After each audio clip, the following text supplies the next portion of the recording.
1988, in November, a college buddy of mine, an associate by the name of Brad Sorensen, informed me that he had personally witnessed 3 flying saucers at a very large hangar at Norton Air Force Base during the course of an air show that was held on Saturday, November 12, 1988. I subsequently called my congressman from that district. I called his office. This was Congressman George E. Brown, Jr., who at the time was the chairman of the Congressional Committee on Space Science and Advanced Technology. I naturally assumed that since this presentation that Brad talked about was for top military brass and certain congressional individuals, that his office must have coordinated this with the local Air Force Office of Public Affairs. A male staff member in Congressman Brown's office not only confirmed the exhibit, but the fact that there were 3 discs at that exhibit. These discs were hovering off the floor without any visible means of support. They were referred to as Alien Reproduction Vehicles, also nicknamed the Flux Liner because they used high voltage electricity. Let's see.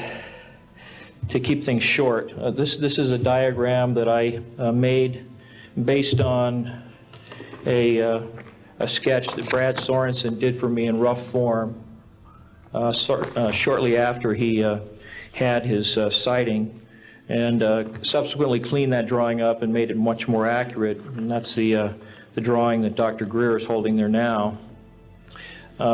Later on, I obtained photographs that were taken in 1967 by a military pilot, Harvey Williams, flying a C-47 for the Air Force at 12,000 feet, approximately 25 miles southwest of Provo, Utah.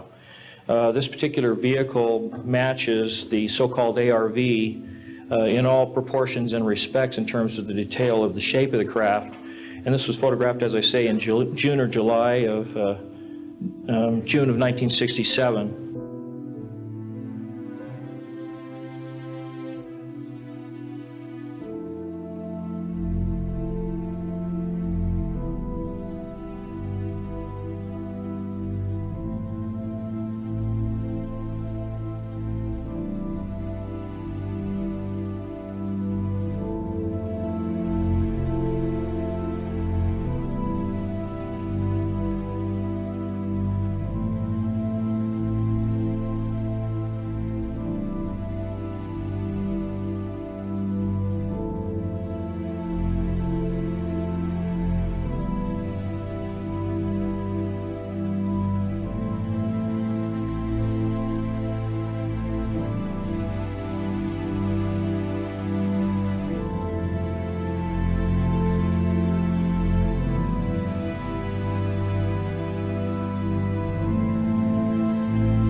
A dear friend of mine was named Ben R. Rich. He replaced Kelly Johnson at the Lockheed Skunk Works. And about 10 days before he died, I was speaking to Ben, but he told me, he said, Jim, we have things out in the desert that are 50 years beyond what you can comprehend. They have about 4,500 people at the Lockheed Skunk Works. What have they been doing for the last 20 some odd years?